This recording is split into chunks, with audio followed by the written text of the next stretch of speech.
other people can't have. So here's the thing. Here's the type of wives that he's able to have. Those whom his right hand possesses, right, of captives, right, of captives, of slave women. He's allowed to have them. And this is not, it's not like I'm just talking about the followers of Muhammad, like the followers of Muhammad during in Mauritania currently. Finish time now. Slaves. I'm not talking about those. I'm talking about Muhammad himself. You have to judge a religion by its central character. And so it says also that you can have the daughters of your maternal uncles and paternal uncles and all that. That's your cousins. It says that you're allowed to marry your cousins in the Quran. This is why I don't believe in it. And also it says, if a believing woman happens to give herself to the prophet. So if that person just happens to pass by, a Muslim woman pass by, he looks at her, he can have her. People are like, oh, I can have you, I can have you, I can have you. This is not according to scripture, because Jesus said, if your eye causes, gouge out your eye. You're giving him 5 minutes. We're timing it here, son. Now listen, when it comes to that practice was also in the Bible. In the book of Deuteronomy, the book of Exodus, the very same thing. In fact, in the Bible, you have something called bride price. You know what it is? Book of Deuteronomy, chapter 20 says that if you rape a virgin girl who has not known a man, then the penalty is that you pay the father 35 shekels and you bury the woman forever. So the woman that got raped, victimized by a rapist, is condemned to marry her rapist. Book of Deuteronomy. It's called bride price. In the Quran, as far as marrying your cousin, in the United States of America, it's legal to marry your cousin. In Tennessee, you can marry your first cousin. In Virginia, you can marry your first cousin. When we're talking the year 2021, baby. Not at a time when people died. In the time of the prophet, when they died at 32, life expectancy was 32. Now you live to 85. And in Texas, and in many states, in the United States and in Europe, you could marry a girl as young as 11. In a time when at 85 you live. Everything that he talks about is relatable to the Bible itself, and it was the practice of his time. You know what it's called? It's called presentism. That you're judging back then, 1,500 years ago, according to the standards of today, when your own Bible is practicing the same thing, exactly the same. And we talk about Jesus, you know, we can't talk about Jesus and women. He never married. He never married. In fact, he hated the touch of a woman. Woman came to him to touch Mary. And he said, do not touch me, for I'm not ashamed to live to the kingdom of heaven. Not to my fault, your fault. But the disciples, men, feel me, touch me. But feel that spirit had no flesh and bones. So a woman couldn't touch him, but men could get all over him. In Islam, the difference is the same. You haven't answered no.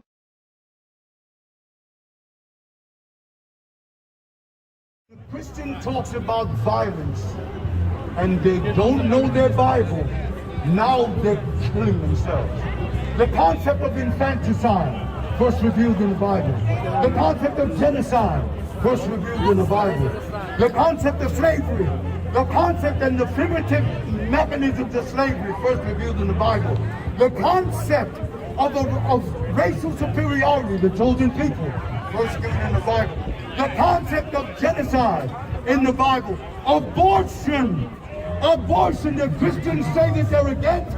Book of Hosea, chapter 6. Book of Hosea, chapter 8.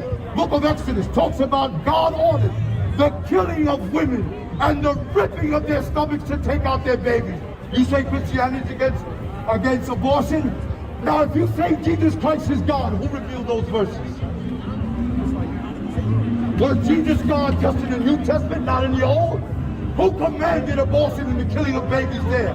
First, in the book of Samuel, chapter 15, it talks about the killing of everything. In the book of Numbers, it talks about to take women as your captives. By the way, book of Numbers, chapter 17, or chapter 31 says, take all the women who have not known a man. Take them with me. Take them with me and take them as captives and marry them as young as 3 years old and 1 day. God himself in verse 42 in the book of Numbers, chapter 31, listen to me. Listen to me, chapter 31 in the book of Numbers. God is given 32 virgins in the Bible. Book of Ezekiel, chapter 23, verse 20. It speaks about women. It speaks about the nation of Israel as a slut. It desires the size of a man and an issue of sperm that can fill heaven, because they're fighting in the name of God in the Bible. Good, he admits it. What verse? The whole thing. And Jesus Christ himself was not a pacifist, but we'll go on there for another day. The book of Jeremiah, chapter 48, verse 10, says that he that keeps his sword clean from blood does so against the law and command of God. Jeremiah 48:10. Now, what I'm saying is that kind of violence perpetrated by, remember, the Bible predates the Quran. The aspect of jihad, fighting in the name of God, book of Jeremiah, chapter 48:10, has its origins in the Bible. Because of that, the Bible commanded complete genocide. When we talk about how that reflects itself in life, listen to me.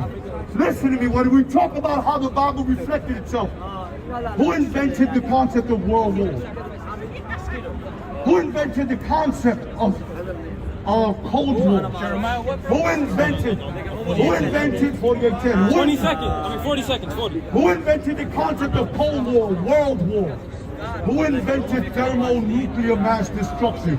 Damn it! Who invented sadomasochism? You make love like you're at war, and you have the nerve to criticize Islam. You make love like you're at war. You invented sadomasochism. You invented genocide. Islam is nowhere, know what you say. And in the fighting of Islam, Islam never started a world war in its history, and nuclear war was started. 6 seconds. Nuclear war, nuclear war was done as an admittance that the Christian world should not stop its urge to fight. Okay, Sven. Thus, It's 2 nuclear minutes war now. was made as a deterrent. 2 minutes. It's the most violent civilization.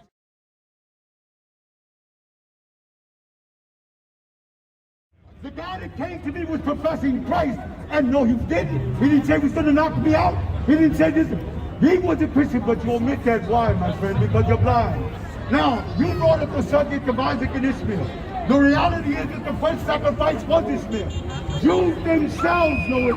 When I speak to Jewish scholars, my name is Sadiq Abdelmatic. Go to YouTube. Watch my discussions with some of the greatest scholars in Christianity. Dr. Daniel B. Wallace. All of them, right there, right there.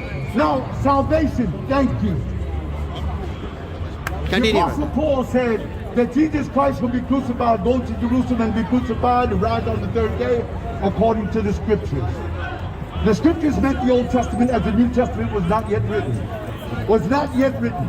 I want you to find for me, in the Old Testament, like Paul said, like Jesus said in the book of Matthew, chapter 16, verse 21, book of Matthew, chapter 16, verse 21, book of Mark, chapter 8, verse 30, book of Luke, chapter 8, verse 20, where Jesus stated, yes, indeed, to go to Jerusalem and die, as written in the scripture. I want you to find one verse that talks about a Messiah who will die for the sins of men. But wait a minute, who's not, please, who's not only Messiah, but God. Isaiah 53 does not work, don't bring it up. Book of Hosea does not work, don't bring it up. Those verses are talking about other things. The book of Isaiah chapter 53 identifies the servant as Israel. Don't bring it up, but it doesn't speak about a third day resurrection of the Christ or of the dying God. Bring it up again. Third day resurrection of the Messiah, who is God who died, who is the second person in the triune Godhead. Where is it written? Exactly as Paul said it. And remember, if you don't find it, your God corroborated the statement. Your God.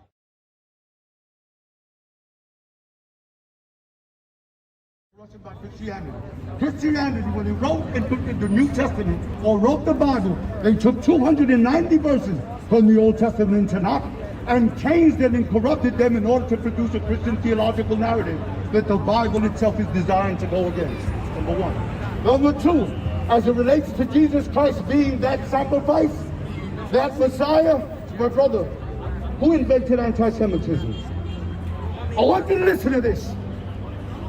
If you believe that Jesus Christ is the Christian Messiah, then Messiah cannot, under any condition, go against the mission and mandate that he was created. Who betrayed it? Chapter 24, verse 21. When Jesus Christ blames the Jews for the killing of Abel. From the Christian birth from Jesus, from his mouth, anti-Semitism was born. Secondly, Paul, anti-Semite. The church fathers, anti-Semite, from whose example it was Jesus' words that gave spiritual justification for the institutionalization of anti-Semitism in the world. The man you call God and Messiah. That's a fact. Now, more. Jesus Christ is being Messiah. Now, when he said, so that eliminates Jesus from every consideration in anything in the Bible. Anti-Semitism, because it's antithetical to the concept of Messiah. What did Messiah come for? For who? What did the Apostle Paul say? The salvation of the Jews. What did Jesus do? As soon as Jesus came, the Jews went into exile. Did they return? They went into exile. 2,000 years of anti-Semitism. They got and became Israel, not because of Jesus, but in spite of him. Are you kidding me?